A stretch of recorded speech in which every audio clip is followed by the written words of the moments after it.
Salut à toi, c'est Eric avec une nouvelle vidéo pour t'aider à comprendre ton monde intérieur afin de créer ta réalité préférée. Alors, aujourd'hui, je viens avec une nouvelle vidéo qui va parler de comment est-ce que la réalité est créée. Comment est-ce que tu manifestes les conditions, les circonstances de ta vie. Bref, comment est-ce que tu crées ta réalité. Je t'invite donc à regarder la vidéo jusqu'à la fin pour ne rien rater et surtout pour comprendre quelle est l'équation ou la formule qui contrôle ton destin. Allez, c'est parti. Ce qu'il faut savoir, c'est que à la base de la création des réalités, il y a toujours la pensée. C'est à travers la pensée que l'on crée la réalité. Les pensées vont susciter une émotion, un ressenti. Et l'émotion va nous pousser à poser des actions, va générer l'action. Et à force de poser des actions, on va cultiver des habitudes. Nos habitudes vont nous pousser à poser des actions automatiques au quotidien. Et les résultats que nous allons obtenir vont définir notre réalité. Maintenant, la question à $1 million, ce serait de se poser la question, mais qui crée donc les pensées? Si la pensée est le moteur ou bien ce qui crée la réalité, qu'est-ce qui suscite donc ces pensées que nous avons au quotidien? Eh bien, la réponse, c'est nos croyances. Ce sont nos croyances. C'est notre perception de la réalité qui suscite en nous des pensées qui vont ensuite générer des émotions qui vont nous pousser à poser des actes qui alors vont se transformer en habitudes et vous connaissez le reste. Donc, à la base de la création des réalités, il y a nos croyances. Imaginez par exemple que vous avez un projet ou un désir ou disons un rêve que vous voulez atteindre et que vous croyez que vous êtes en mesure de manifester ce rêve. Qu'est-ce qui va se passer? Vous allez commencer à susciter en vous des pensées qui sont en alignement avec ce que vous croyez. Si vous croyez que vous êtes capable, alors vous allez vous sentir bien, vous allez avoir des pensées qui vous disent oui, tu es à la hauteur. Bref, si vous pensez que vous êtes capable, vous allez susciter des pensées qui vont juste soutenir cette croyance que vous avez. De la même façon, si vous ne pensez pas être capable d'atteindre votre objectif, vous allez avoir des pensées qui vont aller dans le sens de ne pas être capable d'atteindre cet objectif. Je vous donne un exemple. Imaginez que vous rencontrez une personne qui vous intéresse ou que, par exemple, vous voulez passer un examen. Si vous pensez que vous pouvez aborder cette personne et obtenir un résultat positif ou bien, disons, un résultat satisfaisant, vous allez avoir des pensées agréables. Vous allez être sûr de vous. Vous allez avoir des pensées qui vous donnent de la confiance. De la même façon, si vous voulez passer cet examen et que vous croyez que vous pouvez le passer, alors vous allez vous sentir plus confiant, vous allez être heureux, vous allez avoir du sourire et des pensées agréables. Donc, à la base de la création de la réalité, il y a les croyances, il y a les perceptions de la réalité. Maintenant, ce qui est important de savoir ici, là, c'est que l'ensemble de nos croyances, nos perceptions, nos schémas de pensée, nos émotions, nos habitudes constituent ce qu'on appelle l'identité, ou bien encore plus communément, l'ego. L'ego, c'est quoi? L'ego, c'est l'image que vous avez de vous, l'image que vous avez du monde extérieur ou du monde entier. Voilà. Donc, à la base de la création de la réalité, il y a cette force-là, il y a cette chose-là, on appelle l'ego, qui contrôle notre réalité, qui contrôle nos habitudes, nos émotions, et dont l'élément fondamental ne sont autres que les croyances et les perceptions. Donc, si tu veux changer ta réalité, il faut que tu arrives à comprendre quelles sont les croyances fondamentales qui contrôlent ton destin, qui contrôlent les émotions, les habitudes et les actions que tu poses au quotidien. Cependant, une autre chose qu'il est important de considérer, c'est que pour exister en tant qu'être humain, nous avons besoin d'une identité. Entre autres, nous avons besoin d'un ego. Ceci pour dire qu'à la base, l'ego est absolument nécessaire. Le problème cependant, c'est que cet ego qui a été créé inconsciemment va finir par prendre le contrôle de qui nous sommes, par prendre le contrôle de notre identité profonde, c'est-à-dire l'être intérieur, le soi supérieur. Et finit par déterminer qui nous sommes et quels sont les choix, les actions que nous pouvons entreprendre.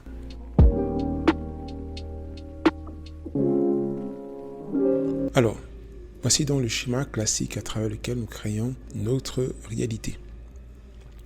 Tel qu'on peut le voir sur ce schéma, au début de la chaîne, il y a l'ego. Et l'ego est le détenteur d'une perception.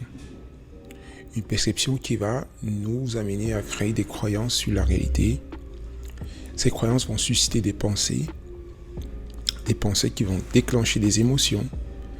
Et nos émotions contrôlent nos actions qui vont à la longue créer des habitudes.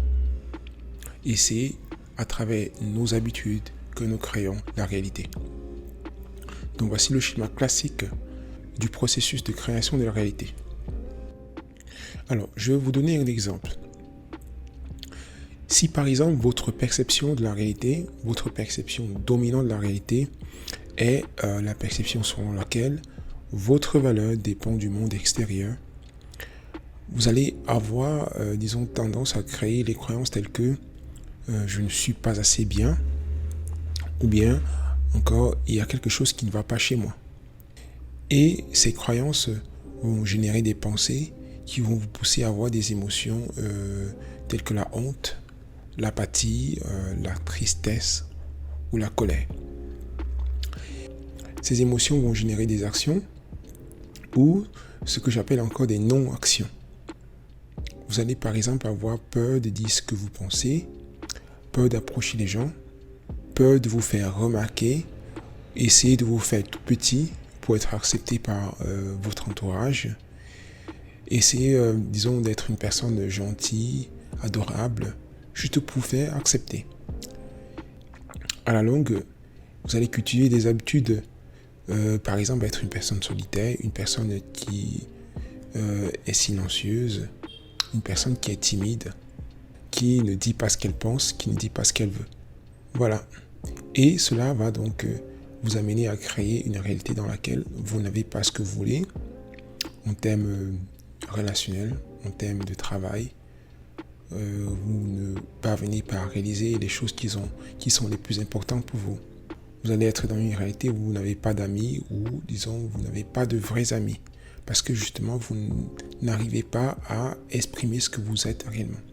Et vous voyez comme tout cela part de quoi? Une perception. Perception selon laquelle ma valeur dépend du monde extérieur. Qui va vous amener à créer des croyances. Je ne suis pas assez bien. Ou des pensées négatives, des pensées qui sont, liées à un complexe d'infériorité.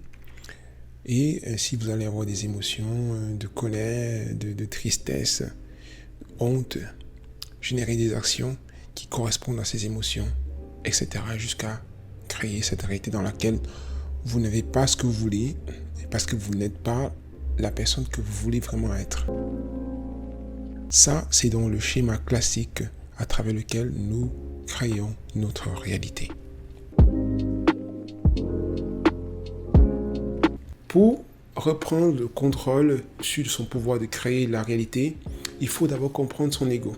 Il faut comprendre quelles sont les croyances fondamentales que nous avons créées lorsque nous étions encore tout jeunes, qui définissent aujourd'hui la personne que nous sommes. Personne ne vient dans ce monde en tant qu'ego. Nous créons l'ego dans les premières années d'existence à travers les expériences difficiles que nous allons vivre en tant qu'enfants. Nous allons créer notre représentation du monde, ce que nous pensons de nous, des autres, et nous allons faire tout cela dans un but de suivi, pour être acceptés par les gens qui sont autour de nous, pour être acceptés par nos parents en premier lieu, et ensuite nos éducateurs, que ce soit par exemple à l'école ou avec nos amis, etc. Donc, l'ego qui est créé par l'enfant est un ego complètement basé sur la suivi. Tel que je l'ai dit dans la première partie de cette vidéo, si tu veux créer ta réalité intentionnellement, il faut que tu reprennes le contrôle sur ton ego. Il faut que tu comprennes que tu es habitué à créer ta réalité de façon automatique à travers des croyances que tu as, disons, créés quand tu étais tout petit, et à travers des schémas de pensée, des façons de faire et de voir la vie que tu as développées en grandissant. Donc il faut que tu comprennes exactement comment est-ce que tout cela fonctionne. Et pourquoi? Tout simplement parce que tu ne peux pas changer une chose dont tu n'es pas conscient. Il faut que tu es conscient de ces choses-là qui sont à l'intérieur de toi, dans ton subconscient. Maintenant, la clé d'accès à ton subconscient, c'est-à-dire encore la clé d'accès à tes croyances limitantes, qui sont les éléments fondamentaux qui gouvernent ta réalité, ne sont autres que des émotions désagréables, telles que la colère, la honte, l'apathie, etc., que tu peux accéder à ton inconscient. Il s'agit ici là de comprendre que chaque fois que tu es confus, que tu es frustré, que tu es en colère, que tu as de l'amertume qui a été suscitée par des gens à l'extérieur de toi ou bien par des événements qui te sont arrivés, au lieu de te comporter comme d'habitude, tu ferais mieux de te comporter d'une façon un peu, disons, contre-intuitive. C'est-à-dire en te posant des bonnes questions. Pourquoi est-ce que je ressens cette émotion? Est-ce que cette personne-là, cet événement extérieur qui est la cause de ce que je ressens? Pourquoi est-ce que chaque fois dans tel genre de situation, je ressens de la colère ou je me sens immédiatement triste? Ce qui se passe, c'est que la majeure partie des gens, en fait, nous sommes en général habitués à, au lieu d'essayer de comprendre pourquoi, d'où est-ce qu'elle vient, on est habitué à, disons, condamner ou bien accuser celui qui a suscité l'émotion en nous, ou bien, disons, à réprimer l'émotion elle-même. Et donc, c'est à partir du moment où tu commences à ne plus chercher à l'extérieur de toi la cause de ton mal-être que tu commences à évoluer, que tu commences à grandir, que tu commences à, disons, à faire face à ce que tu es. Donc, ce qui se passe, c'est que en général, la majeure partie des gens vont essayer de se débarrasser de cette émotion désagréable de plusieurs moyens possibles. Prenons par exemple cette vidéo que tu es en train de regarder. Il est possible que ce que je dis maintenant, disons, suscite à l'intérieur de toi des émotions désagréables. Tu vas par exemple essayer de généraliser en te disant mentalement je connais déjà tous ceux dont il est en train de parler. Il n'y a rien de nouveau dans tout cela.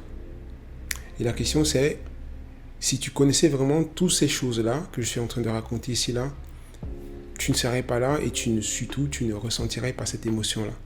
Ou bien tu vas par exemple essayer de déformer ce que je suis en train de dire pour essayer de comparer ça à quelque chose que tu as déjà vu ou entendu quelque part. Au lieu de simplement rester là et ressentir si ce que je dis résonne avec toi. La dernière chose que tu pourrais faire ici, là, c'est rejeter tout ce que je dis et de te dire que ça ne s'applique pas à toi, que lorsque tu as cliqué la vidéo, tu ne t'attendais pas en fait à ça. Et de dire non, que je suis en train de raconter juste des balivernes, etc. Donc, l'ego a toujours une façon, un moyen de pouvoir, disons, résister à ce qu'il ressent, ou bien de réprimer, ou bien d'accuser celui qui a suscité cette émotion à l'intérieur. Alors, ce qu'il faut comprendre ici, c'est que toute manifestation émotionnelle est une opportunité de croissance. C'est seulement lorsque tu vas commencer à observer des réactions dans tes relations, bien disons dans les différents domaines de ta vie, que tu vas commencer vraiment à te détacher petit à petit de ces réactions impulsives, ces réactions automatiques que tu as. Tu vas commencer à te désidentifier pour petit à petit reprendre le pouvoir sur qui tu es vraiment. Donc, il est important de comprendre que si les croyances sont à la base de la création de la réalité, les émotions sont la clé d'accès aux croyances.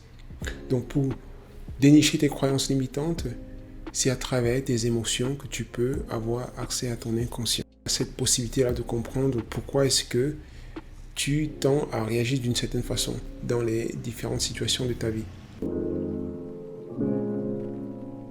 Voilà, c'était tout pour cette vidéo. Nous avons vu que ce qui crée la réalité, c'est notre identité ou encore notre ego.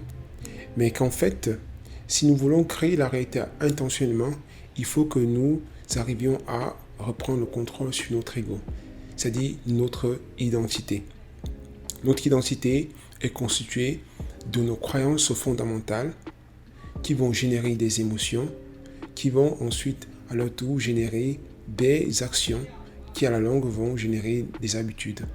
Et il est très important de comprendre que dans cette chaîne de création de la réalité, les émotions jouent un rôle fondamental dans le sens où elles nous permettent de remonter à nos croyances. Elles nous permettent de comprendre quelles sont les croyances fondamentales qui contrôlent notre réalité. Et donc, si nous voulons changer notre réalité, si nous voulons créer notre réalité intentionnellement, c'est à travers les émotions que nous pouvons accéder de façon plus efficace. De quelle façon ? Eh bien, déjà en apprenant à écouter nos émotions au quotidien. Apprendre à ne plus condamner l'émotion ou bien la personne qui a suscité cette émotion à l'intérieur de nous, de façon à nous détacher de plus en plus de ces réactions impulsives et automatiques qui nous amènent à créer la même réalité encore et encore. Merci d'avoir regardé la vidéo jusqu'à la fin. Abonne-toi si ce n'est pas déjà fait. Et jusqu'à la prochaine vidéo, on se dit salut.